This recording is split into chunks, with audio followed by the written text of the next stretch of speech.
आज हमारा क्वेश्चन है what is principle of conservation of charge. इस क्वेश्चन का जवाब हम लोग सीखेंगे। देखिए, इसका आंसर बताने के लिए मैं आपको बता रहा हूं। एक ही आकार के हम लोग 3 स्फीयर का एक सिस्टम लेते हैं। 3 स्फीयर्स हैं और इनका नाम है ए, बी और सी।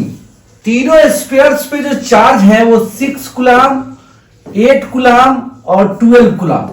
टोटल चार्ज कितना हो जाएगा? 12/20 और 6 टोटल हो जाएगा 26 कूलम।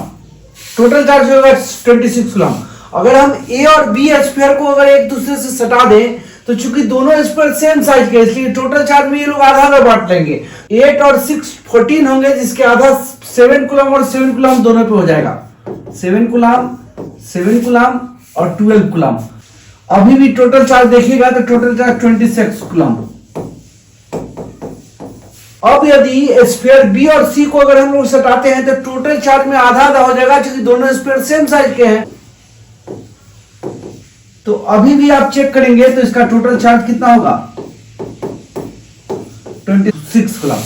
यानी हम लोगों ने जो सिस्टम लिया है 3 स्फीयर्स का, इसमें टोटल चार्ज हमेशा रहेगा 26 कूलम, बशर्ते कि इस सिस्टम का किसी बाहरी चार्ज बॉडी के साथ कोई टच नहीं हो। कोई दूसरा 2 कूलम 5 कूलम का चार्ज लेके इसमें टच कराएंगे तब यह बदल जाएगा। अगर नहीं टच कराएं, बाहरी किसी वस्तु से इसको टच नहीं कराएं, तो इसका टोटल चार्ज में कोई परिवर्तन नहीं होगा। इसका टोटल चार्ज हमेशा 26 कूलम रहेगा। इसका टोटल चार्ज 26 कूलम रहेगा, यानी इसका टोटल चार्ज हमेशा कांस्टेंट रहेगा। इसी बात को principle of conservation of charge कहते हैं। इस सिस्टम को अगर बाहरी किसी सिस्टम को टच नहीं कराए, बाहरी सिस्टम से अलग किए हुए हैं, अलग करना की अंग्रेजी होती है आइसोलेट, और ऐसे सिस्टम को आइसोलेटेड सिस्टम कहते हैं। ऐसे सिस्टम को आइसोलेटेड कहते हैं, आइसोलेटेड सिस्टम।